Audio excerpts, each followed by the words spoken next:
Hello guys, मैं मनीषा और आप सब कैसे हैं। मनीषा की कहानी में आपका स्वागत है। होप आप भी अच्छे होंगे, मैं भी बहुत अच्छी हूँ। तो गाइस, ये देखो मेरे बालों में बहुत ज़्यादा ऑयल लगा दिया था शुभ ने। उस पर मत जाना क्योंकि मुझे भी कल धोने हैं। तो शुभ ने क्या करा, रात को मेरे बालों में बहुत ज़्यादा चंपिंग की। कह रहा मम्मी आपके बालों में लाओ मसाज करता हूँ, मेरा दिल कर रहा है। मैंने कहा मुझे नहीं करवानी भाई, मैं नहीं करवा सकती, लेकिन फिर भी उसने कर दी। ठीक है ना, तो इसलिए मेरे बालों पर मत जाना। अभी मैं कल वॉश करूँगी, आज तो नहीं करूँगी, मैं कल वॉश करूँगी। ठीक है, तो आज जो है मैं वीडियो लेके आई हूँ वो भी मैं कुछ अलग ही है। आपको पता चलेगा इसमें कितनी खुशखबरी है। आखिरकार शादी हो ही रही है। जिस चीज़ का सबको इंतज़ार था वो सब सॉर्ट आउट हो गया है, सब कुछ ठीक हो गया है। और आखिरकार मुझे वीडियो बनानी पड़ी। चलो, इतना समय लगा, एक हफ्ता हो गया पूरा, सैटरडे से ही, आज सैटरडे है और इतना ज़्यादा उधम मचा रखा था सोशल मीडिया पे। कुछ तो अब लोगों को सुकून मिलेगा ना, कुछ तो अब लोगों को शांति मिलेगी कि चलो अब सब ठीक हो गया है। तो आपको पता चल ही गया होगा कि सचिन और मनीषा शादी कर रहे हैं दोबारा से। मेहंदी, हल्दी, शादी सब कुछ होगी और सब वो दोनों एक हो गए, आपस में खुश हैं। उनके घर में खुशियाँ आ रही हैं वापस से। किसी एक तीसरे बंदे की वजह से जो उनके घर में 2 सालों से कलेश चल रहा था, वो आखिरकार आज ख़त्म हो गया। उसकी मम्मी भी खुश है, उसके पापा भी खुश है, बहन भाई भी खुश है और मनीषा तो बहुत ज़्यादा खुश है भाई। उसकी खुशी में ही हमारी खुशी है, क्योंकि किसी का बसा बसाया घर जब टूटता है ना, सबसे ज़्यादा तकलीफ़ होती है, बहुत तकलीफ़ होती है। तो बस यही कारण होता है। जो एक औरत जो खिल के आती है ना, वो पति के प्यार से, उसकी मुस्कुराहट से, उसकी उससे आती है। और जब पति उसकी तरफ देखना पसंद नहीं करता ना, तो औरत अंदर से क्या टूट जाती है, पूरी ख़त्म हो जाती है। तो अब तक मनीषा जो जी रही थी ना, बड़े मतलब मर मर के जी रही थी किसी तीसरे की बंदे की वजह से, आज फाइनली ये डिक्लेयर हुआ है कि वो लोग शादी कर रहे हैं। दोबारा से शादी होगी उनकी, वो भी इसी 15 दिन के अंदर में शादी होगी। ठीक है, तो आप लोग भी वीडियो में बने रहना। अगर जैसा भी होगा, मतलब जैसा भी न्यूज़ होगा, मैं आप लोगों को भी शेयर करती रहूँगी। लेकिन खुशी की बात है या नहीं है, किस किस को खुशी हो रही है मनीषा और सचिन की शादी से, कमेंट में लिखना ज़रूर। ठीक है, लेकिन एक बंदे ने क्या कमी छोड़ी थी ये शादी ख़त्म होने की, हो जाए, डिवोर्स हो जाए, मनीषा मर जाए, लेकिन ऐसा नहीं हुआ। कहते हैं ना, सिंदूर की ताकत बहुत होती है। सिंदूर की ताकत, इतनी बड़ी ताकत होती है क्योंकि परमात्मा हमें मिलाता है, हम खुद नहीं मिलते। जब हमारा गठबंधन होता है ना, तो परमात्मा की मर्जी से होता है। तो जिस टाइम औरत सिंदूर लगाती है ना, उस सिंदूर की ताकत की वजह से कोई उसके साथ गलत नहीं कर सकता। सिंदूर की ताकत में वो ताकत है। ठीक है ना। तो गाइज, पता है क्या हुआ था, वो बस यही है कि यार आज के जमाने में इतने तेज लोग भी होते हैं। मुझे नहीं पता था कि इतना बड़ा गेम खेला जा सकता है लोगों के साथ। जब मुझे ये बात का पता चला तो मैंने सोचा इस पे वीडियो बनाती हूँ। तो ये मेरा वैसे रिएक्शन चैनल नहीं है, मेरा व्लॉग चैनल है। मनीषा की कहानी आप लोग देखते हैं यार, उसे भी प्लीज सब्सक्राइब करो, सपोर्ट करो अगर आप मेरा चैनल देख रहे हो तो ये जो था, जो लेडी है ना, जो पता चला कि उसके पति की, पहले पति की मृत्यु कैसे हुई, तो ये सच मुझे जब पता चला तो यार मुझे कहीं ना कहीं इतनी दुख, इतनी तकलीफ हुई कि मैं आपको बता नहीं सकती। क्योंकि मेरे पति की भी मैं भी सिंगल मदर हूँ, मेरे पति भी नहीं है इस दुनिया में। और मेरे को पता है, मैंने जब मेरे पति की तबीयत खराब थी तो मैं कैसे उन्हें उठाए उठाए फिर रही थी। उनको बीपी हाई हुआ था और उन्हें हर बंदे ने मतलब कह दिया था डॉक्टरों ने कि भाई आप ले जाओ, हम कुछ नहीं कर सकते, क्योंकि उनके ब्लड में बीपी हाई हुआ था और उन्हें अटैक आया था। तो मेरे को ऐसा लग रहा था कि कोई भी एक बंदा भी अगर मेरे पति को ठीक करे, जहां बोले मैं वहां लेके जाऊंगी। मैं सब जगह लेके गई, मैंने बहुत कुछ किया उनके लिए। और मतलब ये चाह रही थी मेरे प्राण ले ले भगवान, इन्हें जिंदा कर दे, बस इनको ठीक कर दे। मेरे शरीर के जो खून है ना, वो एक एक बूंद ले ले, क्योंकि उन्हें खून की फिर दिक्कत हो गई थी। मतलब फिर कहते ना, बहुत सारी दिक्कतें होनी शुरू हो गई थी, बहुत सारा। वो तो खैर बाद की बात है। मेरे अगर आप बोलोगे तो मैं इस पे भी वीडियो बनाऊंगी कि क्या हुआ था उनको, कैसे दिक्कत हुई, क्या कैसे उनकी डेथ हुई। ठीक है, अभी तो फिलहाल हम जिस टॉपिक पे हैं उस पे ही आ जाते हैं। तो जब पति की मृत्यु, इन्होंने बताया कि मैं पेपर देने के लिए आई थी, मैं पेपर देने के लिए अपने मायके आई थी। उसके बाद मेरे पति की मृत्यु हुई और मेरे पति के बारे में किसी ने, देवर ने, किसी ने नहीं बताया। और मेरे पति से मेरी बात हुई थी थोड़ी देर पहले ही, और उसके बाद उनकी डेथ भी हो गई। तो भाई एक बात सबसे पहले तो आप खुद सोचो कि उस टाइम लॉकडाउन चल रहा था, कोई भी पेपर नहीं चल रहे थे, सब लोग पेपर ऑनलाइन ही दे रहे थे, चाहे बीएड का हो, चाहे 10th का हो, चाहे 12th का हो, कोई पेपर ऐसा नहीं था जो स्कूलों में जाके कॉलेजों में जाके हो रहा था। और ये बात सबसे बड़ी झूठ है। और दूसरी बात मुझे जब पता चला है ना इस बात का कि ये अपने पति से लड़के आई थी और लड़के आने के बाद इन्होंने ताशी को भी वहीं छोड़ा और ये खुद घर पर आ गई थी। ताशी को छोड़ के ये अपने मायके आ गई थी। तो वहां से फोन आया कि ऐसे ऐसे उसने कुछ खा लिया है, मतलब पति ने कुछ खा लिया है और हम तबीयत खराब हो रही है। तो इन्होंने जो थोड़ी देर पहले फोन हुआ था ना, उन्होंने कहा था कि ठीक है मर जा, मुझे कोई जरूरत नहीं है, ऐसे आदमी की मुझे कोई जरूरत नहीं है, मर जाने दो। तो इन्होंने ऐसे में ही कह दिया था, या राम जाने कैसे में कह दिया, तो वो तो भगवान जाने।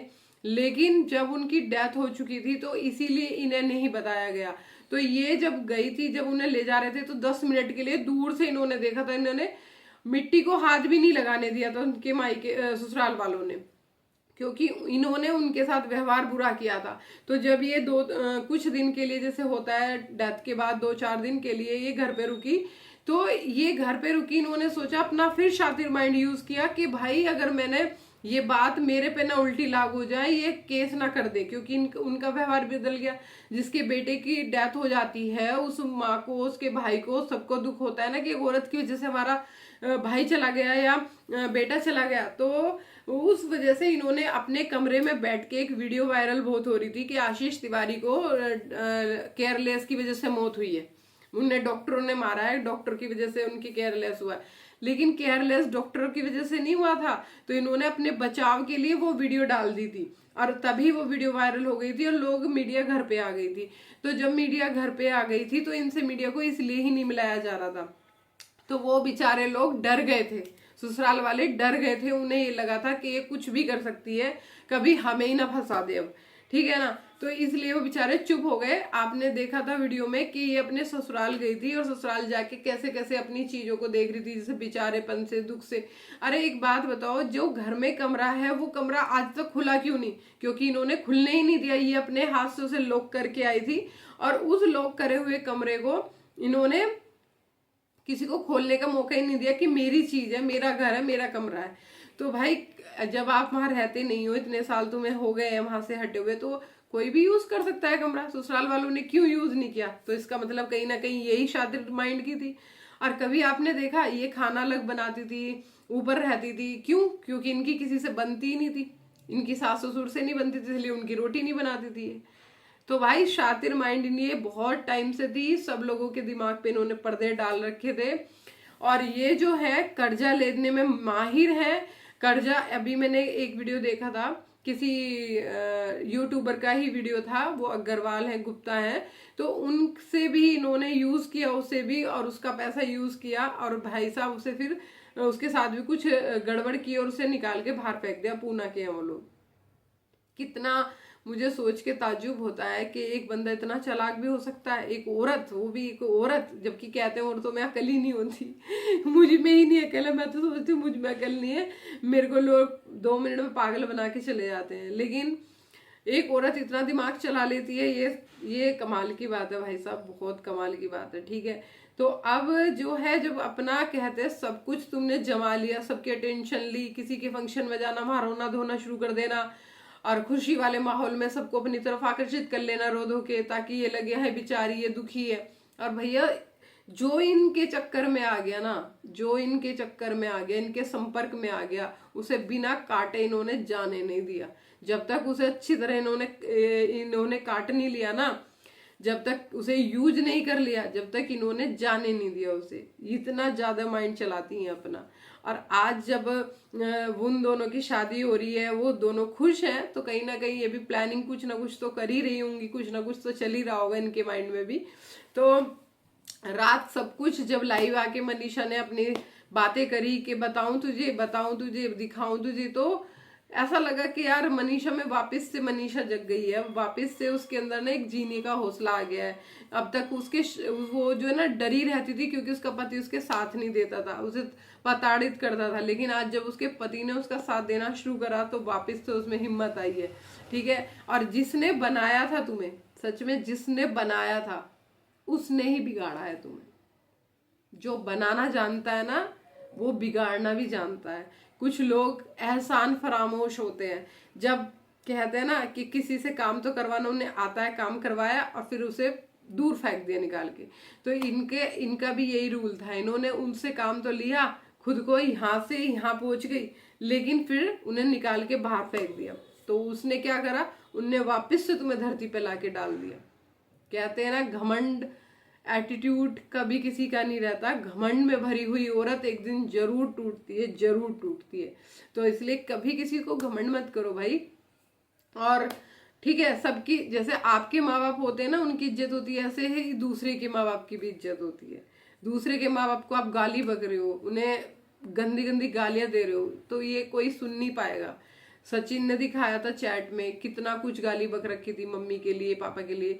तो भाई कोई भी बेटा अपनी माँ बाप को गाली नहीं सुन सकता। जब बेटी नहीं सुन सकती तो बेटा क्यों सुनेगा, नहीं सुन सकता ना। तो इसलिए चलो फाइनली ये तो बहुत खुशी की बात है मेरे लिए भी और सबके लिए कि यूट्यूब पे अब जो एक बहुत ज्यादा ट्रेंड में चलने वाला था कि भाई शादी, वो रिश्ता टूट रहा है, डिवोर्स हो रहा है। चलो अब ये तो है कि सचिन मनीषा डिवोर्स नहीं लेंगे, शादी कर रहे हैं और सब लोग उनकी शादी में शामिल भी होंगे। सारे यूट्यूबर, सारे जो भी लोग काम करने वाले हैं। मेरी वैसे मनीषा से और सचिन से कभी पर्सनली बात नहीं हुई, हम लोगों का भी मिलना नहीं हुआ, लेकिन हाँ अगर मौका मिला तो जरूर मिलूंगी, मैं जरूर मिलूंगी उनसे। लेकिन हाँ उनकी अब शादी हो रही है तो सब वीडियोस वगैरह आएंगी, देखेंगे और सब लोग एंजॉय करेंगे उनकी शादी, ठीक है ना। और इस टॉपिक को भी यहीं पे खत्म करते हैं, मिलते हैं नेक्स्ट टॉपिक के साथ। राधे राधे।